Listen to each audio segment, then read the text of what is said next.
A few years ago, I was working on a story about Tom Horn, the frontier hitman. Checking on facts through my historical sources, I kept finding the notation that Horn used a Winchester Model 1894 rifle during his Wyoming escapades.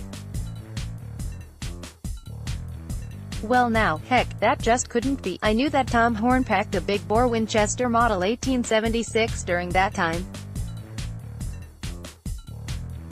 I had seen the gun, with its worn finish and button magazine. I blew about an hour going back over the various books that reference Horn and his various killings. Finally, it dawned on me that Tom Horn did, in fact, use a Model 1894 chambered in .30 to 30 Win. During his last years in Wyoming. It was Steve McQueen who had used the Model 1876 in that great Tom Horn movie, which I had enjoyed watching on several occasions. Certainly, if you ask any of us if movies influence our ideas about personal defense, we would give you a resounding negative response. But I really don't think that anyone really realizes how much they are subconsciously affected by what they see on the screen. This is especially true with people who have never been involved in an actual gunfight, or folks who have never even witnessed one. It is even more of a reality for people who have never taken defensive training from instructors who know what really happens in gunfights because they have actually been there. The subconscious influence of movies becomes the only reference that they have regarding people using guns to defend themselves. While you can undoubtedly think of more, a few examples might be in order. In countless films, we have seen the hero whip out his shooting iron, fire from the hip, and smoke the bad guy at 25 yards, or more. In reality, most gunfight survivors will tell you that when they saw their sights, they got hits. And when they didn't see their sights, they didn't get fight-stopping hits. Using your sights in a defensive situation doesn't add to your ability to win, it multiplies it. Westerns, cop shows and adventure flicks all tend to show the hero stepping out into the open, planting his feet, squaring his shoulders, and taking on all comers. In the movies, heroes don't hide behind stuff to shoot the bad guys. That's what cowards and villains do. In truth, being aware of and using cover is another defensive skill that greatly increases your ability to survive a deadly encounter. When a person quickly gets behind something that will stop bullets, he has gone a long way toward successfully surviving the conflict. We preach this to our students, but it often seems like it just isn't getting through to them.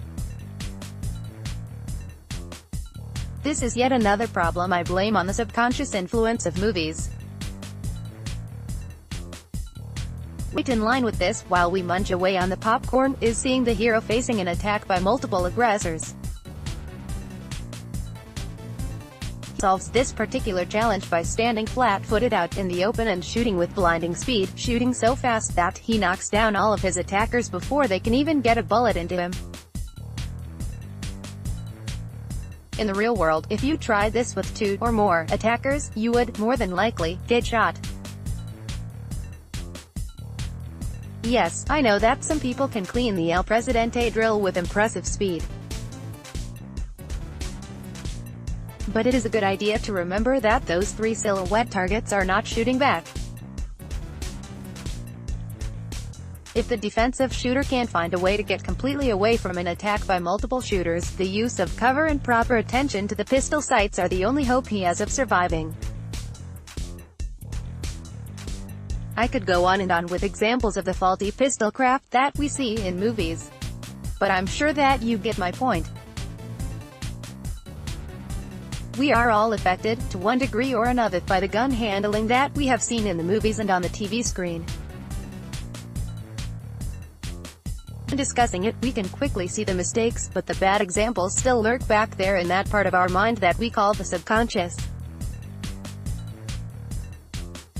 And those bad examples can take charge of our actions if we don't have something of value to take their place.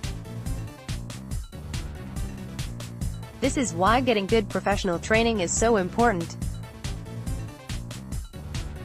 The instructor who has actually seen the elephant, as the old-timers used to say, can help us avoid these mistakes by teaching us better skills that greatly increase our chances of survival. They help us build a personal defense plan that is based on reality instead of fiction. By now some of you must be thinking that I am really down on movies and TV shows. Nothing could be further from the truth. I find them to be great entertainment, and not all of them demonstrate bad defensive gun handling. Tom Selleck's Jesse Stone series is a good example of one actor who tries to do it right.